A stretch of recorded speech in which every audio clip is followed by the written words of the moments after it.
যশোরে বিজিবির বিশেষ অভিযানে প্রায় 1 কোটি টাকার স্বর্ণসহ এক পাচারকারীকে আটক করা হয়েছে। রোববার ভোরে গোপন সংবাদের ভিত্তিতে বিজিবির একটি টহল দল সদর উপজেলার দাইতলা ব্রিজ এলাকায় অভিযান চালিয়ে কুষ্টিয়ার মিরপুরের বাসিন্দা বিকাশ কুমার ঘোষকে আটক করা হয়।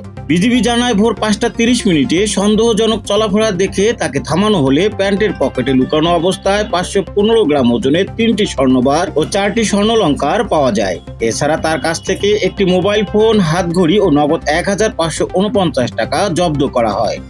জব্দ স্বর্ণ ও সামগ্রীর মোট মূল্য নির্ধারণ করা হয়েছে 93,59,860 টাকা। 49 বিজিবির অধিনায়ক লেফটেন্যান্ট কর্নেল সাইফুল্লাহ সিদ্দিকী বলেন, প্রাথমিক জিজ্ঞাসাবাদে বিকাশ জানান ঢাকার তাঁতিবাজার থেকে স্বর্ণ সংগ্রহ করে যশোর হয়ে ভারতে পাচারের প্রস্তুতি নিচ্ছিলেন তিনি। বিকাশের বিরুদ্ধে মামলা দিয়ে তাকে কোতোয়ালি মডেল থানায় হস্তান্তর করা হয়েছে।